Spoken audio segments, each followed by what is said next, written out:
جمعہ کے دن درود و سلام پڑھنے کی بڑی برکتیں، بڑی فضیلتیں، بڑی عظمتیں ہیں۔ ان تمام تر فضیلتوں کو، عظمتوں کو، برکتوں کو مد نظر رکھتے ہوئے ایک مرتبہ اپنے آقا و مولا صلی اللہ علیہ وسلم کی بارگاہ میں بلند آواز سے درود و سلام کے نذرانے پیش کیجیے۔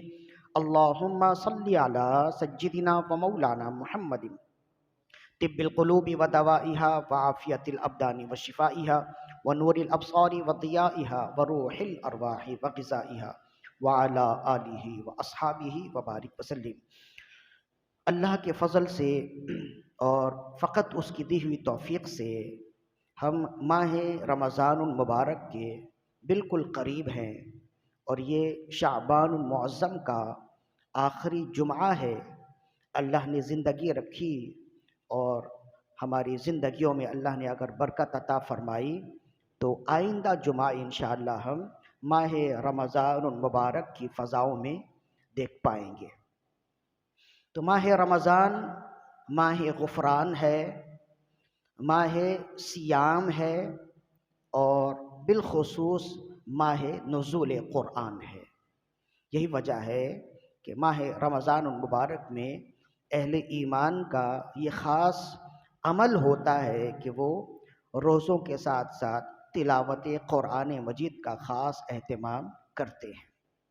اسی حوالے سے چونکہ اب آج کا انسان بہت زیادہ مصروف اور مشغول ہو گیا، یا یوں کہہ لیجئے کہ اس نے بلا وجہ اپنے آپ کو بہت زیادہ مشغول کر لیا، تو جیسے لوگوں کا طریقہ تھا ماہ رمضان میں کہ روزوں کا اہتمام ہوتا اور شب و روز قرآن مجید کی تلاوت کا اہتمام کرتے تھے، اب لوگوں کی زندگی میں ہر کام کے لیے تو وقت موجود ہے، لیکن قرآن مجید کی تلاوت کے لیے وقت موجود نہیں ہے۔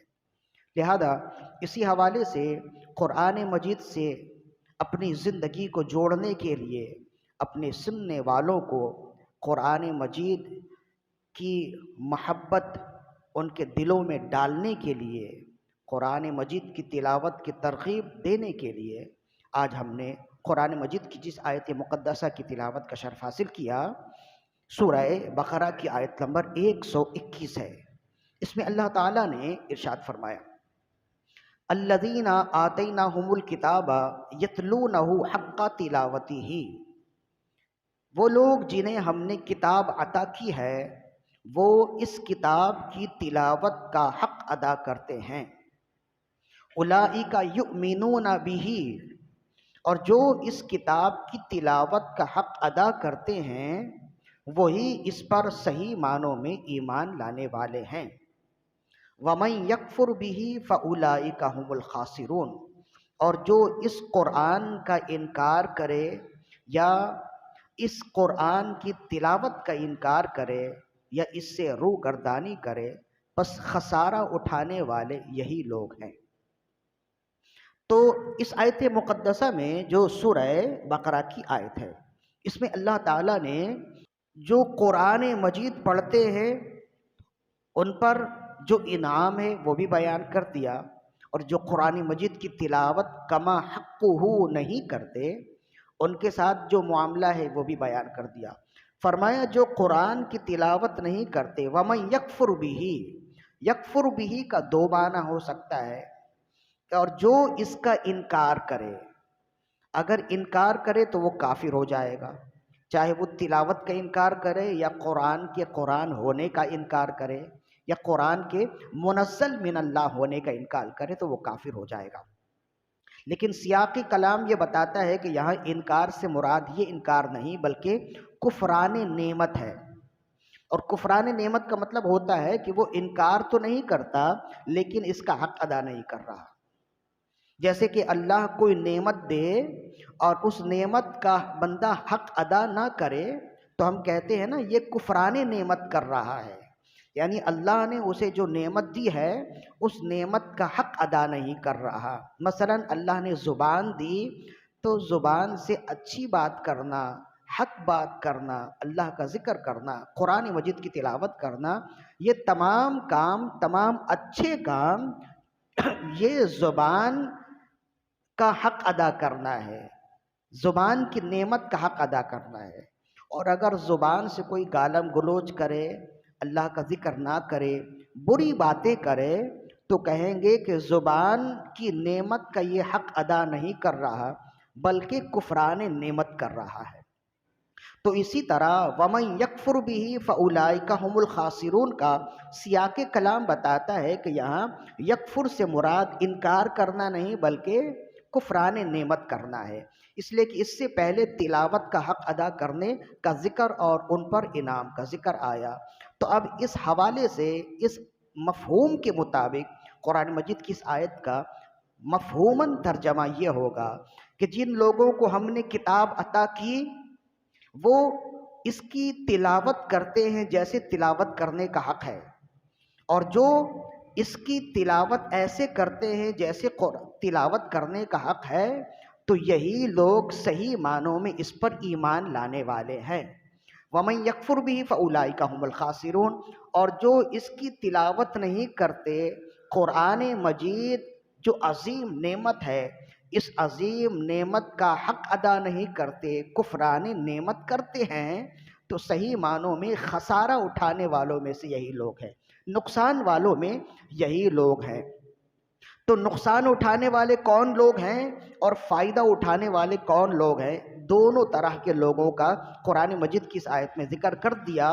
آج کا انسان فائدے کی طرف بھاگتا ہے، لیکن قرآن مجید نے فائدہ کی طرف بھاگنے کے لیے، فائدہ کی راہ کے لیے جو راستہ بندوں کو بتایا، بندے اس راستے پر چلنے کے لیے تیار نہیں ہیں، اور جس راستے سے قرآن نے روکا کہ یہ خسارے کا راستہ ہے، ہر بندہ اسی راستے کو فائدے کا راستہ سمجھ رہا ہے اور اس کی طرف چلنے کی کوشش کرتا ہے۔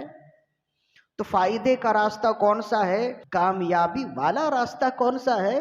تو قرآن مجید نے کہا کہ جو لوگ قرآن مجید کی تلاوت کرتے ہیں اور اس تلاوت کا حق ادا کرتے ہیں، فائدے میں وہی لوگ ہیں اور یہی راستہ فائدے والا ہے۔ تو اب سوال یہ ہے کہ قرآن مجید کی تلاوت کا حق کیا ہے، حق تلاوت ہی کا مفہوم کیا ہے؟ تو علماء نے فرمایا قرآن مجید کے حقوق اہل ایمان پر تو بہت ہیں، لیکن اگر تمام حقوق کو تفصیلاً بیان کیا جائے تو نہ اس کا اتنا وقت ہے اور نہ ہی سننے والوں کے لیے اتنا ظرف ہے اور نہ ہی بولنے والوں کے لیے اتنا وقت اور اتنی ہمت ہے۔ قرآن مجید کے اتنے حقوق ہیں، تو تمام حقوق کو سمیٹ لیجئے تو اجمالی طور پر، ابتدائی طور پر قرآن مجید کے 3 حقوق ہیں اہل ایمان پر۔ پہلا حق جو تمام مومنین میں سے ہر خاص و عام پر قرآن مجید کا ہے، اور وہ حق یہ ہے کہ ہر کلمہ پڑھنے والا قرآن مجید کی کثرت سے تلاوت کرے۔ یہ پہلا حق ہے، ہر کلمہ پڑھنے والے پر قرآن مجید کا سب سے پہلا حق ہے، اور یہ حق ہر خاص و عام پر ہے، ہر مرد پر ہے، ہر عورت پر ہے، جو مکلف ہیں، جو عاقل و بالغ ہیں، ان پر قرآن مجید کا یہ حق ہے کہ وہ اس کی تلاوت کرے اور کثرت سے تلاوت کرے۔ تو یہ قرآن مجید کا پہلا حق ہے۔ دوسرا حق قرآن مجید کا ہے کہ قرآن مجید کے حرام کو حرام جانے اور قرآن مجید کے حلال کو حلال جانے اور اس پر عمل بھی کرے، اور یہ حکم بھی ہر خاص و عام پر ہے۔ اور قرآن مجید پڑھنے کا تیسرا حق یہ ہے کہ قرآن مجید کے علوم کی گہرائی جانے اور اس پر خود بھی عمل کرے، اور کلمہ پڑھنے والوں پر قرآن مجید کا پیغام آسانی کے ساتھ پہنچانے کی کوشش کرے۔ تو یہ جو تیسرا حق ہے یہ ہر خاص و عام کے لیے نہیں ہے، یہ چند لوگوں کے لیے ہے کہ وہ قرآن مجید کے اسرار و رموز کا علم حاصل کریں، یعنی علم تفسیر حاصل کریں۔ علم تفسیر حاصل کرنے کے لیے جتنے فنون کے علوم ہیں، علم نحو ہے، علم صرف ہے، علم کلام ہے، علم بدیع ہے، علم معانی ہے، علم ادب ہیں، اور اسی طرح دیگر جو علوم ہیں، علوم ناسخ و منسوخ ہیں، وہ تمام علوم حاصل کریں اور تمام علوم حاصل کرنے کے بعد قرآن سے احکام نکالے، اس پر خود بھی عمل کرے اور لوگوں کو بھی اس کی تبلیغ کرے، لوگوں کو اس کی دعوت دے۔ تو ظاہر ہے کہ یہ تو مشکل کام ہے نا، اس لیے قرآن مجید نے، اسلام نے اس کام کے لیے ہر مسلمان کو مکلف نہیں کیا۔ یعنی علم دین حاصل کرنا، وہ علم دین جو علم قرآن ہے، ایسا علم حاصل کرنا ہر ایک پر واجب و فرض نہیں ہے، چند لوگوں کے لیے ہے۔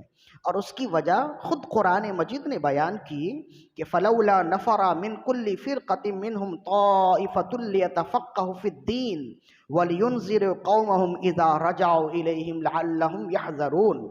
قرآن مجید میں سورہ توبہ کی آیت ہے یہ۔ اس میں اللہ تعالیٰ نے فرمایا کہ ایسا کیوں نہ ہوا کہ لوگوں میں سے ایک جماعت نکلے جو علوم حاصل کریں اور پھر جب لوٹ کے آئیں تو انہیں وہ علوم سکھائیں، جس سے بتا دیا کہ قرآن کا علم حاصل کرنا، وہ گہرا علم حاصل کرنا ہر ایک پر واجب نہیں ہے، چند لوگوں پر واجب ہے۔ اور اس کی وجہ یہ ہے کہ اگر ہر کلمہ پڑھنے والا قرآن کی گہرائی اور اس کے علوم کی طرف لگ جائے گا تو دیگر جو دنیاوی معمولات ہیں وہ کیسے ادا کر پائے گا؟ اگر وہ اپنی زندگی قرآنی علوم حاصل کرنے میں ہی لگا دے گا تو ظاہر ہے کہ زندگی گزارنے کے لیے اور بھی تو حرفت و صنعت کی ضرورت ہے نا۔ کوئی کپڑا بنانے والا ہے، کوئی کپڑا سینے والا ہے، کوئی کپڑے استری کرنے والا ہے، کوئی کچھ بیچنے والا ہے، کوئی کچھ خریدنے والا ہے۔ دنیا جہان کے کام ہیں، کچھ صنعتیں ہیں، کچھ حرفتیں ہیں، کچھ مزدوریاں ہیں، کچھ اجارے ہیں۔ تو یہ سارے کام بھی تو دنیاوی معمولات ہیں نا۔ اگر ہر ایک عالم بن جائے گا تو پھر یہ کام کون کریں گے؟ اسی وجہ سے کہا گیا کہ عالم بننے کے لیے چند لوگ منتخب ہو جائیں جو عالم بنے، اور پھر عالم بننے کے بعد جو دنیاوی معمولات میں مشغول ہیں انہیں انہی کے مطابق علوم دینیہ سکھا دیں۔ تو یہ بھی قرآن مجید کا حق ہے، لیکن آخری حق جو ہے وہ ہر خاص و عام کے لیے نہیں ہے، وہ فقط چند لوگوں کے لیے ہے۔ باقی جو اوپر کے دو حقوق ہیں، سب سے پہلا حق قرآن مجید کی کثرت سے تلاوت کرے، یہ ہر کلمہ پڑھنے والے مرد و عورت ہر خاص و عام کے لیے ہے۔ اور دوسرا حق اس کے حلال کو حلال جانے، اس کے حرام کو حرام جانے اور اس پر عمل کرے، یہ ہر خاص و عام کے لیے ہے۔ ظاہر ہے کہ سود حرام ہے، قرآن مجید نے کہا، تو ایسا تو کوئی نہیں کہے گا نا کہ یہ میرے لیے نہیں ہے، یہ علماء کے لیے ہے۔ جب قرآن میں حرام ہے تو میرے لیے بھی حرام ہے، آپ کے لیے بھی حرام ہے، مرد کے لیے بھی حرام ہے، عورت کے لیے بھی حرام ہے۔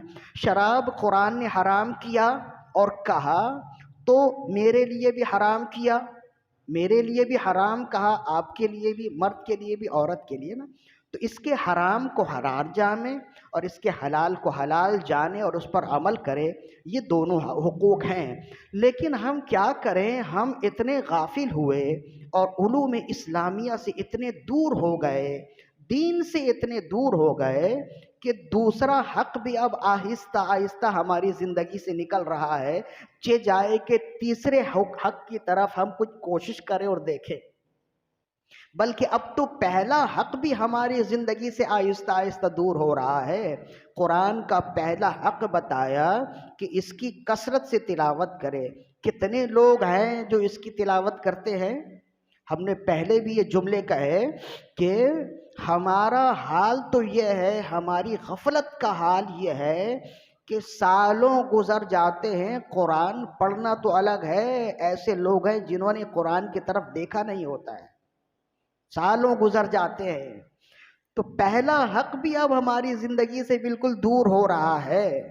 تو کیسے انسان دعویٰ مسلمان ہونے کا کرے، لیکن مسلمانوں پر جو قرآن مجید رب کی جانب سے ہمارے لیے تحفہ رسول اللہ کے وسیلے سے ہمیں ملا، اگر اس تحفہ کو نہ دیکھے، اس کی تلاوت نہ کرے، اس پر عمل نہ کرے، تو فقط زبان سے کلمہ پڑھ لینا یہ تو فقط دعویٰ ہی ہوا نا۔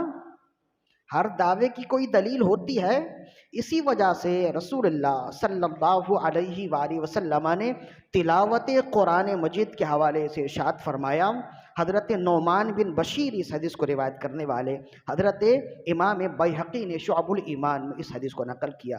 قال رسول اللہ صلی اللہ علیہ وآلہ وسلم، حضرت نعمان بن بشیر رضی اللہ عنہ فرماتے ہیں رسول اللہ صلی اللہ علیہ وآلہ وسلم نے ارشاد فرمایا، افضل عبادتی امتی قراءۃ القرآن، میری امت کی سب سے افضل عبادت قرآن مجید کی قراءت ہے، قرآن مجید کی تلاوت ہے۔ یعنی میری امت جو عبادتیں کرتی ہیں ان تمام عبادتوں میں سب سے افضل ترین عبادت قرآن مجید کی تلاوت ہے۔ ابھی ہم یہ بیان نہیں کر رہے کہ اس کا دوسرا حق ہے کہ حلال کو حلال جانے، حرام کو حرام جانے، پھر تیسرا حق یہ ہے کہ اس کا گہرا علم حاصل کرے، لوگوں تک پہنچائے، وہ تو بہت دور ہیں۔ پہلا حق یہ ہے کہ کثرت سے تلاوت کرے، اور یہ پہلا حق بھی ہماری زندگی سے بہت دور ہو گیا۔ تو جو افضل ترین عبادت ہے اس عبادت کو اگر ہم اپنی زندگی سے نکال دیں گے تو کیا خاک زندگی بچے گی؟ کیا خاک زندگی میں رونق آئے گی؟ کیا خاک زندگی میں لطف آئے گا؟ زندگی کا لطف تو انہی کو ملتا ہے جو قرآن مجید کی تلاوت کرتے ہیں۔ ایک حدیث، دوسری حدیث میں دیکھیں رسول اللہ صلی اللہ علیہ وسلم نے کیسی زبردست ترغیب دی، جس کو امام ترمذی نے اس حدیث کو نقل کیا۔ حضرت ابن عباس رضی اللہ عنہما اس حدیث کو روایت کرنے والے، عن ابن عباس رضی اللہ عنہما قال قال رجل یا رسول اللہ ای العمل احب الی اللہ عز وجل۔ حضرت عبداللہ ابن عباس رضی اللہ عنہما فرماتے ہیں کہ رسول اللہ صلی اللہ علیہ وسلم کی بارگاہ میں ایک شخص حاضر ہوا اور اس نے عرض کی، یا رسول اللہ، اللہ کی بارگاہ میں سب سے محبوب ترین اور سب سے افضل ترین عمل کون سا ہے؟ اس طرح کی جو احادیث ہیں نا وہ کثرت سے ہیں، کثرت سے ہیں، اور رسول اللہ صلی اللہ علیہ وسلم بندے پوچھنے والے کے اعمال اور اس کو دیکھنے کے بعد ہی اس کا جواب دیا کرتے تھے۔ یعنی کبھی تو کہا گئے افضل ترین عمل یہ ہے، کبھی کہا گئے افضل ترین عمل یہ ہے، تو اس کا مطلب یہ ہے کہ تمام اعمال ہی افضل ہیں۔ رسول اللہ صلی اللہ علیہ وسلم بندے کو اتنا جانتے ہیں کہ بندہ خود بھی اپنے آپ کو اتنا نہیں جانتا ہے۔ تو جب کوئی آ کر پوچھتا یا رسول اللہ سب سے افضل عمل کون سا، تو آپ اس کی زندگی کو دیکھتے اور اس کی زندگی کے مطابق وہ افضل عمل بتا دیتے تھے۔ اسی وجہ سے مختلف سوال کرنے والے الگ الگ ہیں، لیکن جواب دینے والے تو رسول اللہ ہی ہیں، لیکن جواب الگ الگ ہے۔ سوال کرنے والے الگ الگ، سوال ایک ہی ہے، افضل ترین عمل کون سا ہے؟ ای العمل افضل، ای العمل احب الی اللہ۔ اس طرح کی احادیث با کثرت ہے، لیکن اس میں جواب الگ الگ آتا ہے۔ تو کیوں جواب الگ الگ آتا ہے؟ کہ رسول اللہ صلی اللہ علیہ وسلم نے جب دیکھا، جس کو دیکھا، جس کے مطابق جواب دینا آپ کو بہتر لگا، آپ نے اسی کی زندگی کے مطابق جواب دیا ہے۔ تو ایک تو یہ ہے، اور دوسرا یہ ہے کہ دیکھیں صحابہ کرام کی زندگی کا یہ معمول رہا، مجھے نہیں ملا کہ کوئی صحابی آئے اور آ کر کہے یا رسول اللہ صلی اللہ علیہ وسلم مال کمانے کا سب سے اچھا عمل کون سا ہے بتائیے، دولت کہاں سے آئے گی بتائیے، پیسے کیسے آئیں گے بتائیں۔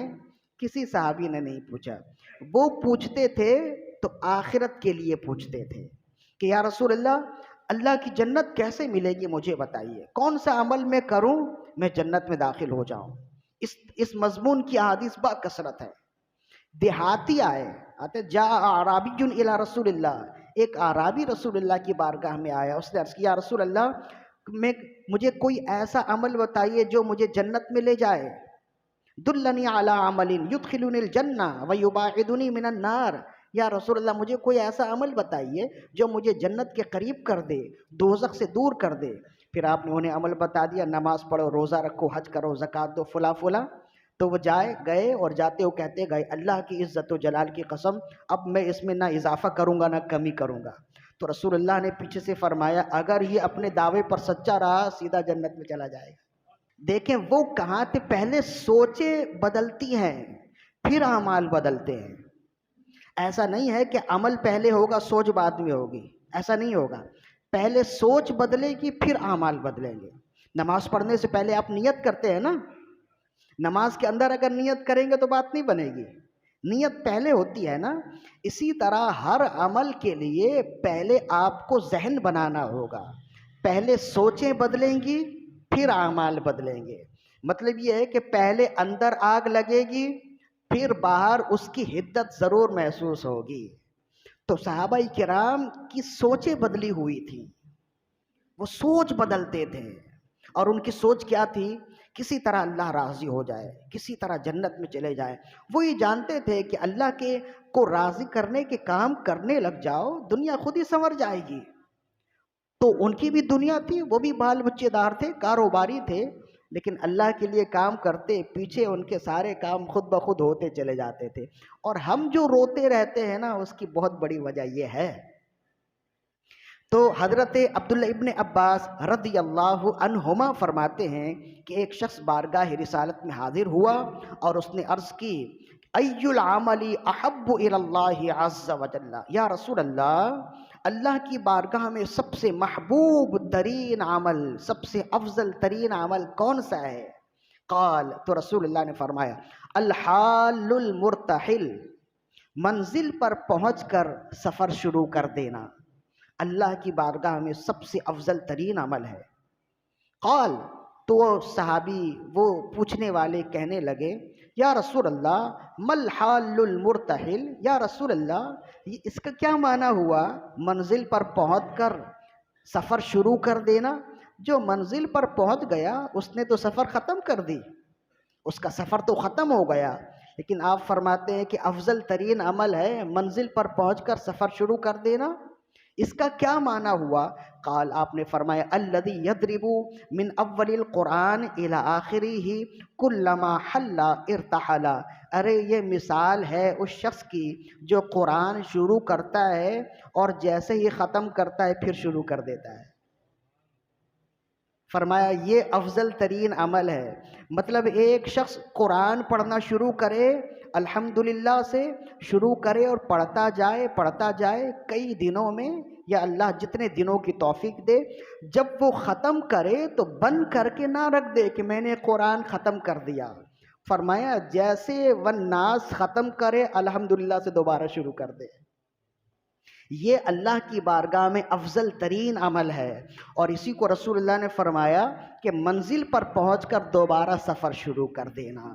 تو افضل ترین عمل کو جو چھوڑے گا وہ بیکار ہو جائے گا, اور افضل ترین عمل کو جو اپنائے گا اللہ کی بارگاہ میں وہ بھی افضل ہو جائے گا. اسی وجہ سے ہم پیچھے ہیں. لہذا میرا پیغام ہر خاص و عام کے لیے یہی ہے کہ اپنی زندگی میں جیسے ہر کام کے لیے وقت مقرر ہوتا ہے, قرآن مجید کے لیے وقت ضرور نکالیں. اور یہ افضل ترین عمل ہے. آپ کی زندگی میں وقت کیوں نہ نکلے گا؟ جب کوئی خاص کام ہوتا ہے بندہ اپنی تمام مصروفیات کو ترک کر کے وہ خاص کام کرتا ہے نا. ایسا تو نہیں کہ وہ کہے کہ وہ خاص کام ہے میں اسے چھوڑ دوں. جب کسی کام کو آپ نے خاص کر لیا اس کے لیے لازمی وقت نکلے گا.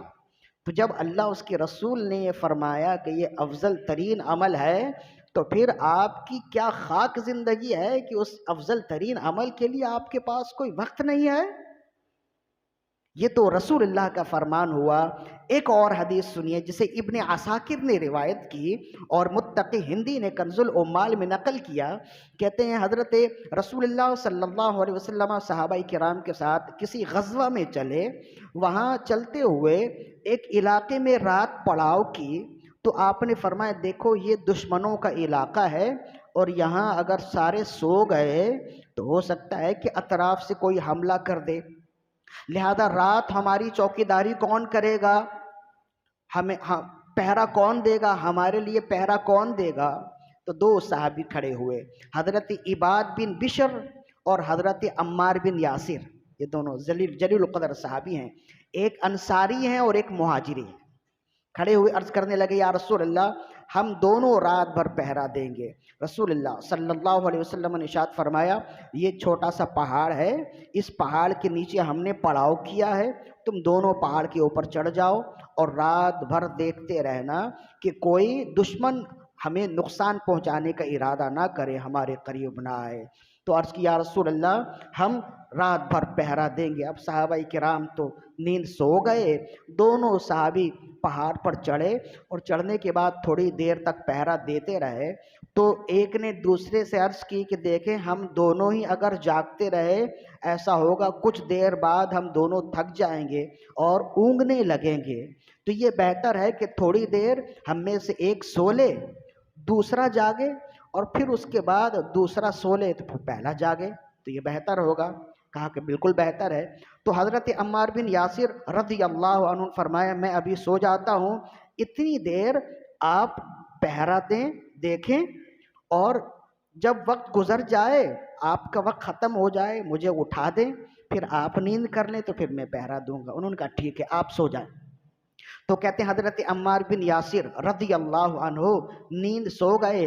حضرت عباد بن بشر رضی اللہ عنہ اب آپ تھوڑی دیر تک بیٹھے رہے، پھر آپ نے فرمایا اتنا وقت ہے تو کیوں نہ نماز ہی پڑھ لی جائے، تو نماز پڑھنے کے لیے کھڑے ہو گئے۔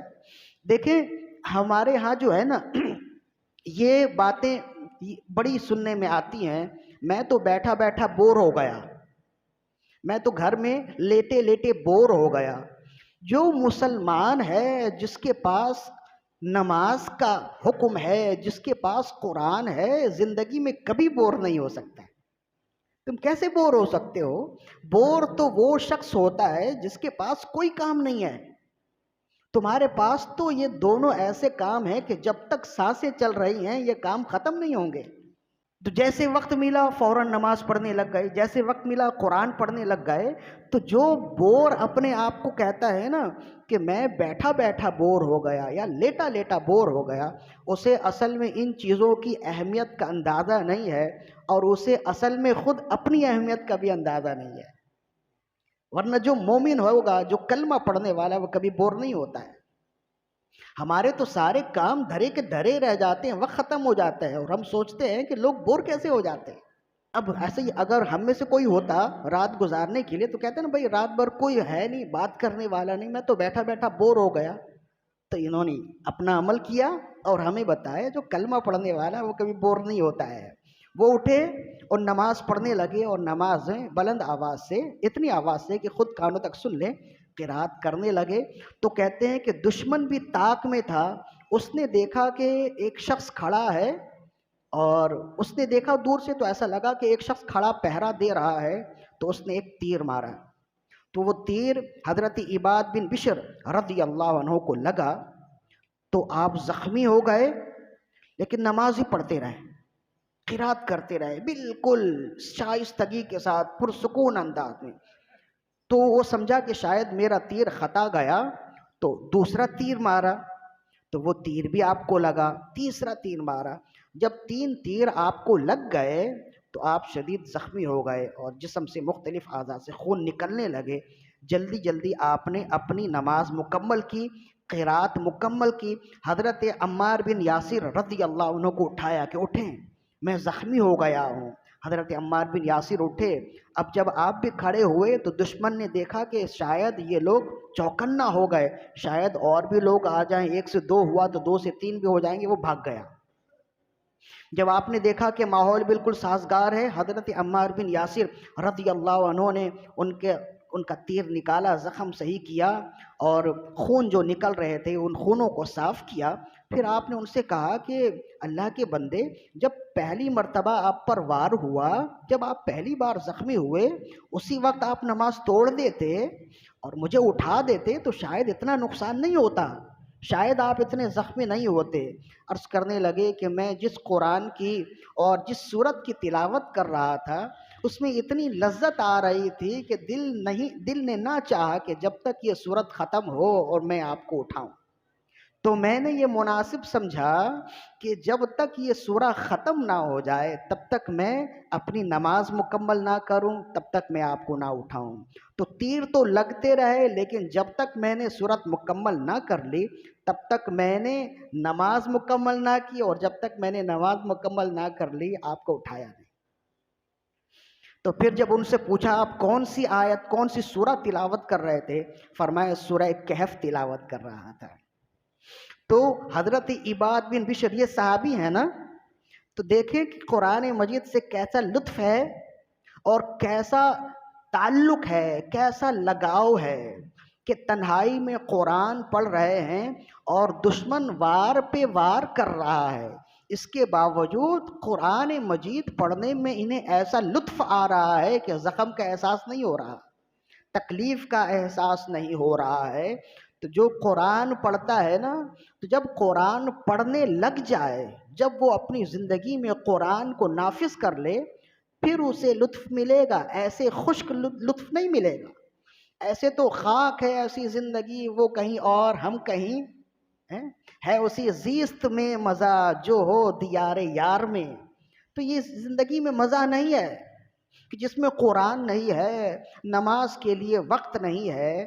تو اس واقعے سے جہاں قرآن مجید سے صحابہ کرام کا لگاؤ معلوم ہوتا ہے، جہاں نماز سے لگاؤ معلوم ہوتا ہے، جہاں یہ بھی معلوم ہوتا ہے کہ مومن اپنا فارغ وقت قرآن کی تلاوت میں، نماز پڑھنے میں لگاتا ہے، اس وجہ سے اس کی زندگی میں بوریت نام کی چیز نہیں ہوتی ہے، وہیں یہ بات بھی معلوم ہوتی ہے کہ جب بندہ قرآن پڑھنے کا ماہر ہو جائے، عادی ہو جائے، تو پھر قرآن سے ایسا لطف اسے ملتا ہے کہ اسے تکلیف کا احساس نہیں ہوتا۔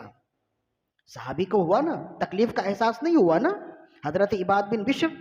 ایسے ہی امام بخاری کے لیے بھی آتا ہے، جسے فتح الباری کے مقدمہ میں لکھا ابن حجر اسقلانی نے، حافظ ابن حجر نے لکھا، فرماتے ہیں امام بخاری رحمہ اللہ کا یہ معمول تھا، ماہ رمضان میں ہر ایک دن میں ایک قرآن ختم کرتے تھے، اور عام دنوں میں 3 دنوں میں ایک قرآن ختم کرتے تھے۔ آپ کی زندگی کا معمول تھا، اتنا دین کا کام کیا ہے انہوں نے کہ ہر ایک کی زندگی میں دین کا کام ایک طرف کر لیا جائے، امام بخاری کی صحیح بخاری کی خدمت کو ایک طرف کر دیا جائے، یہ پلہ بھاری ہو جائے گا۔ اتنا دین کا کام کیا، اس کے باوجود قرآن سے شغف ایسی ہے، قرآن سے محبت، تلاوت قرآن سے محبت اور لگاؤ ایسا ہے، روز ایک قرآن ختم کر رہے ہیں ماہ رمضان میں، اور عام دنوں میں 3 دنوں میں ایک قرآن ختم کرتے تھے۔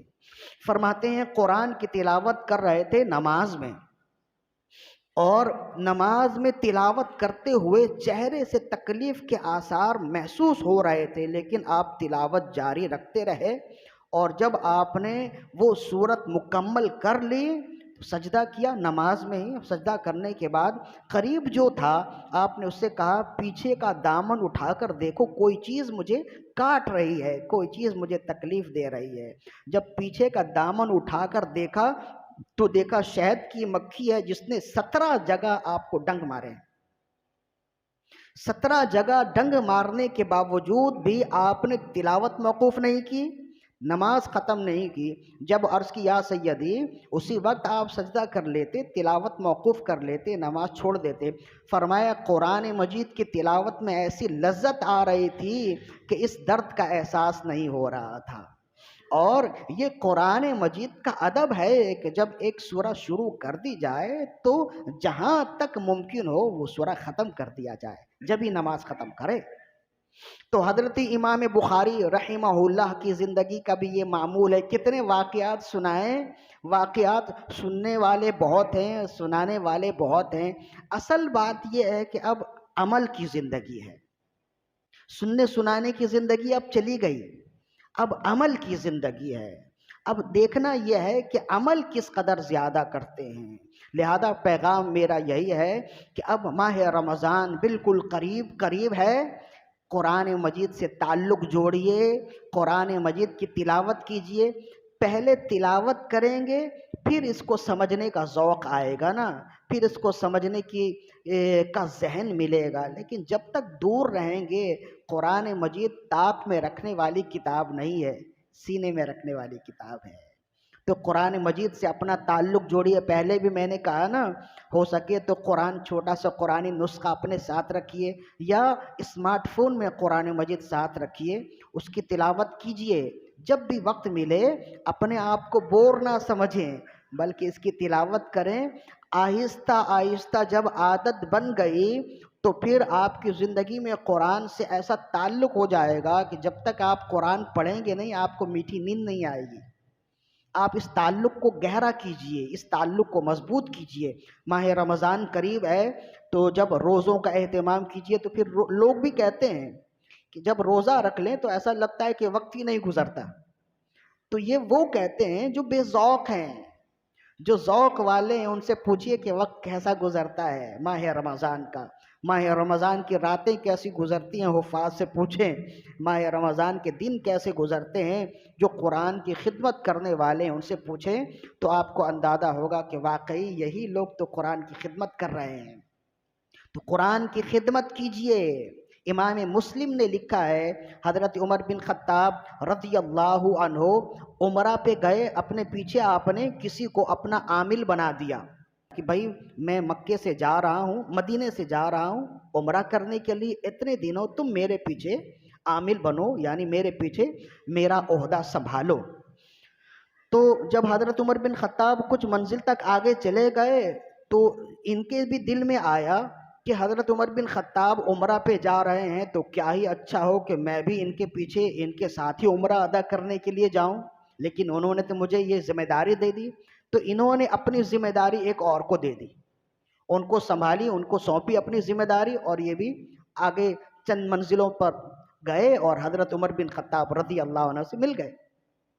تو آپ نے جب انہیں دیکھا تو آپ نے پوچھا بھائی میں نے تو مکے میں مدینے میں آپ کو اپنا عامل بنایا تھا، اپنا خلیفہ نائب بنایا تھا، اور آپ یہاں آ گئے تو وہاں کا معاملہ کون چلا رہا ہے؟ عرض کرنے لگے آپ نے مجھے اپنا نائب بنایا، میں نے اپنا نائب بنا دیا کسی کو۔ تو آپ نے پوچھا بھائی کس کو نائب بنایا؟ عرض کرنے لگے ابن ابزہ کو اپنا نائب بنایا۔ تو آپ نے پوچھا من ہوا ابن الابزہ، یہ ابن ابزہ کون ہے؟ تو آپ نے فرمایا کہ وہ قرآن کا بہترین عالم اور بہترین قاری ہے۔ تو آپ نے فرمایا میں تو سوچ رہا تھا کہ آپ نے عرب میں قریش کے درمیان میں نہ جانے کس کو عامل بنا دیا، یہ تو ایک غلام ہے، ابن ابزہ تو ایک غلام ہے۔ تو آپ نے عرض کی امیر المومنین وہ غلام تو ہے لیکن قرآن کا بہترین قاری ہے، قرآن کا بہترین عالم ہے۔ تو آپ نے فرمایا اگر وہ قرآن کی صحیح طور پر خدمت کرنے والا ہے تو تم نے صحیح منتخب کیا ہے حاکم بننے کے لیے، صحیح منتخب کیا ہے ایسے شخص کو جو نیابت کا حق ادا کرے۔ پھر آپ نے فرمایا بے شک رسول اللہ نے فرمایا ان ھذا القرآن یرفع به اقواما ویضع به آخرین، بے شک رسول اللہ صلی اللہ علیہ وسلم نے ارشاد فرمایا کہ یہ قرآن ہے، اسی قرآن، یہی قرآن بعض لوگوں کو عزت دے گا، بعض لوگوں کو ذلیل کرے گا۔ تو یہ غلام تھا حاکم بنا دیا گیا، غلام تھا نائب بنا دیا گیا امیر المومنین کا۔ آپ نے فرمایا اس کی وجہ فقط یہ ہے کہ یہ قرآن جاننے والا تھا۔